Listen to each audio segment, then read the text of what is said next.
So, I'm Chet, and today I'll talk about the Woolworth building made by Cass Gilbert. So, first of all, let's take a look at this beautiful building right here. Look at that. Tall, ginormous, and look at the details right here. Simply amazing. Because it has a resemblance to the Gothic era, and the fact that there was this big, there was a lot of work into it. And so it's amazing how the architect Cass Gilbert himself made this. So let's take a look into the history of Mr. Gilbert himself. So Cass Gilbert was an American architect who lived from November 24, 1859 and died in May 17, 1934. He was an active he was active during the late 19th to early 20th centuries, and he was known for the Beaux-Arts architectural movement in the United States. So he was architect of his time, amazing buildings that he made.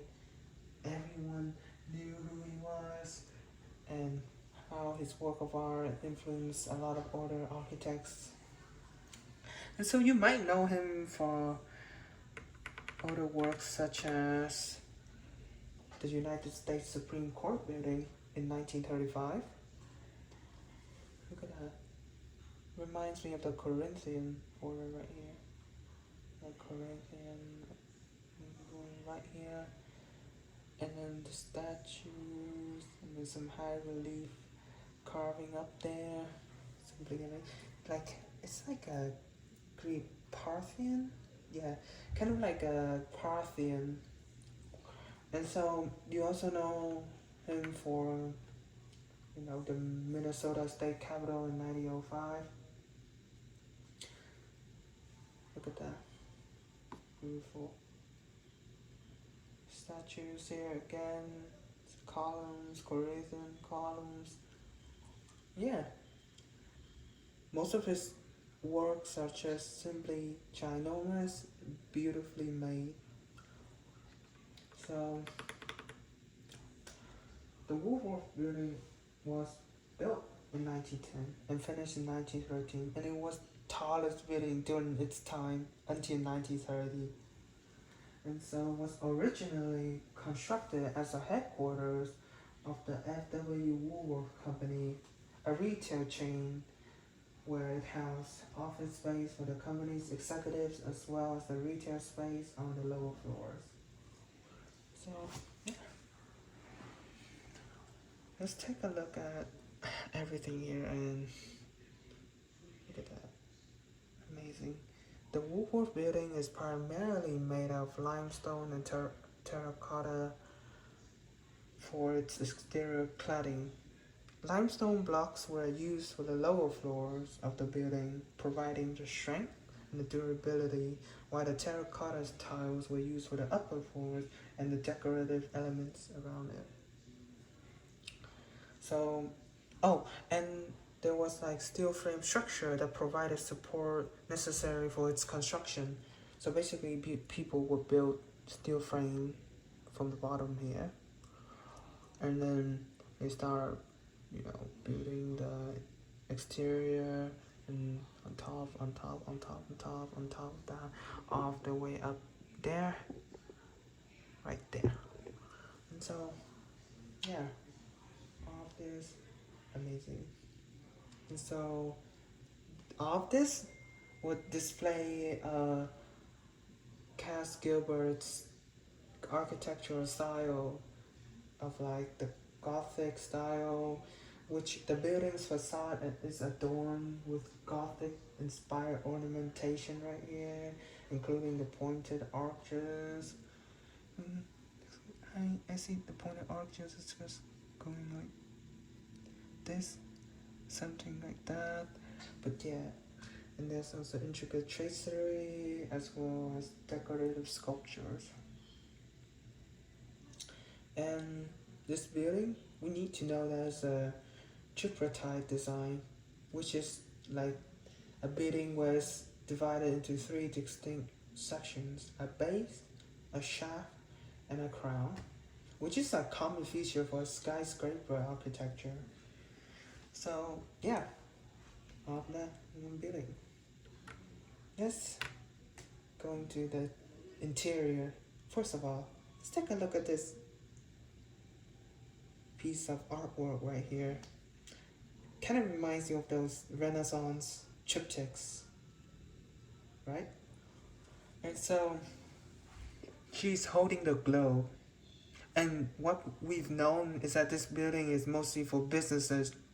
And so this probably display like the connection in the international world, like trading, businesses. And it's also backed up by the fact that there's two boys here holding a boat, holding a train. Is this a torch? And that's like a snake kind of stuff right there. But yeah, the boat and the train, back then it would use primarily to transport like goods, trading, all of that. So again, businesses everywhere. And look at that. Amazing. Beautiful. And so look at this grand lobby right here. Wow. Amazing, right? All of this, the elaborate decorative elements, found throughout the lobby. It includes the ornate plasterwork, carved moldings, intricate metalwork. All of the details here are like a showcase to the craftsmanship and the attention to detail that went into the design. So we can see the mosaic ceilings. The lobby is stunning mosaic ceilings with intricate patterns and designs. It adds the visual interest and elegance to the space, further enhancing the luxurious atmosphere. Because when you walk in here, it screams fancy, like you just paid 100 grand or something like that just to walk into here, and you need to make that money's worth. Look at that.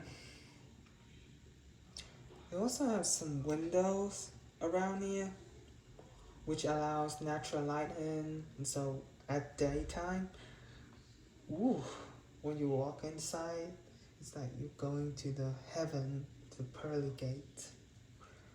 So basically everything right here. And the Woolworth building reminds me of the Chartres Cathedral, again because of the Gothic elements that went inside this building right here, all the way in the interior. You would think that this would be a cathedral, but this is just a headquarters. So, like, amazing.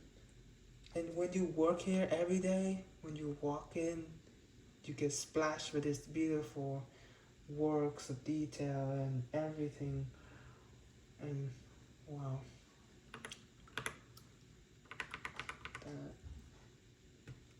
everything in here is just And yeah, because of his experience and influenced by classical architectural elements such as those columns, the pediments, symmetrical facades, all of them were back into the Greek era. Maybe some Romans in there too, and some Etruscan. Again, his art style is just amazing, and I'm glad that I picked this building because everything here is just so scream of elegance.